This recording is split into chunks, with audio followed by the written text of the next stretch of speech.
Isang mapagpalang araw ng January 16, 2025 sa ating lahat. Kabayan, narito po ang latest update natin sa ating panahon. Sa ngayon, kabayan, bago ang lahat, makikisuyo po ako ng like and subscribe at pahit na rin po ng notification bell. Kabayan, ngayong araw na ito, araw po ng Thursday, inaasahan po natin na tatlong weather system po ang siyang pinaka nakakaapekto po sa ating bansa. Narito pa rin po ang epekto ng northeast monsoon sa may area ng Batanes, kaya asahan po ang maulap na kalangitan na may mga kasamang pag-ulan.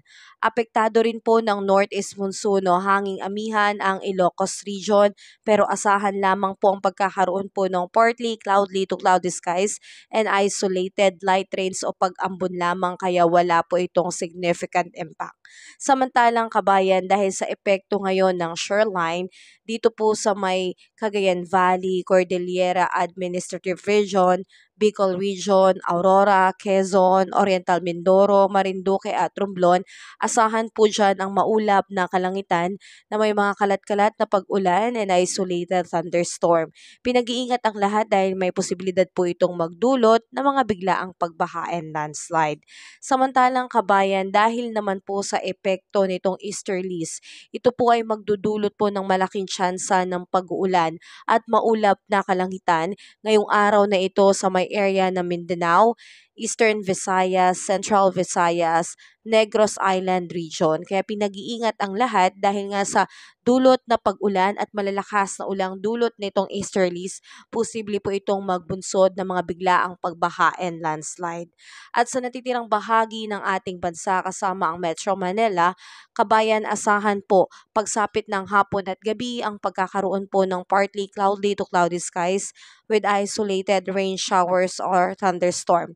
Pero pagsapit naman ng umaga hanggang tanghali, maaliwalas na panahon ang asahan. Yan pong pag-uulan ay dulot lamang po ng mga localized thunderstorm. Ganun pa rin kabayan, kung ang ating area ay mabilis bahain, tayo po ay mag-ingat dahil sa dulot na pag-ulan may posibilidad pong magkaroon ng mga biglaang pagbaha. Sa ngayon kabayan, inaasahan po natin pagdating sa ating air temperature, ngayong araw na ito sa Lawag ay aabot po ng 31 degrees Celsius, Baguio 22 degrees Celsius, Metro Manila 30 degrees Celsius, at sa Tagaytay 29 degrees Celsius. Pagsapit naman dito sa may Tugigaraw, 26 degrees Celsius dahil maulan, Legazpi rin po maulan, 28 degrees Celsius.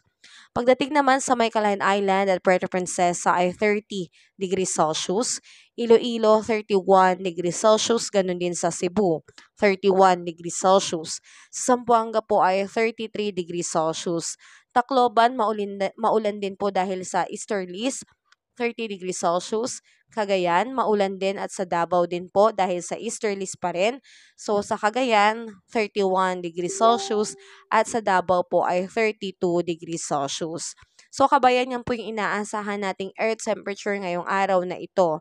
At meron din po tayong taas na heavy rainfall outlook dahil sa dulot po ng easterlies. So ang pinaka-apektado nito ngayong araw na ito, January 16, moderate to heavy rain, 50 to 100 millimeters na buhos ng ulan ngayong araw sa may Davao Oriental, Davao de Oro, Surigao del Norte, Surigao del Sur, Cagayan, Apayao at Isabela. Kaya pinag-iingat natin yung mga kababayan po natin na dyan nakatira dahil posible pong magdulot ito ng mga localized flooding. Pagdating naman sa ating mga baybayin kabayan, wala naman po tayong nakataas sa ngayon na anumang gale warning signal, so malaya pong makakapalaot at makakapangisda ang ating mga kapatid na mangingisda dyan. So sulitin na po natin kabayan hanggang wala pa po tayong namamataan na anumang sama ng panahon sa loob at labas ng Philippine Area of Responsibility. Dahil sa ngayon kabayan, malinis pa po kabayan at wala po tayong inaasahan sa ngayon na bagyong papasok. So wala pa po itong si Bagyong Auring. Inuulit ko po yan, wala pa po si Bagyong Auring, kaya wala pa po tayong dapat na ipangamba. Ang kailangan lamang po natin ay maghanda dahil may tsansa po na 2 hanggang 8 bagyong papasok sa kalagitnaan nitong 2025. So yan po yung ating paghandaan, pero ngayon wala pa pong bagyo. So kabayan, yan lang po muna yung update ko sa iyo ngayong araw na ito. Patuloy mo po akong suportahan kabayan sa pamamagitan ng like and subscribe. So ingat tayo kabayan, have a safe day po sa lahat. God bless kabayan.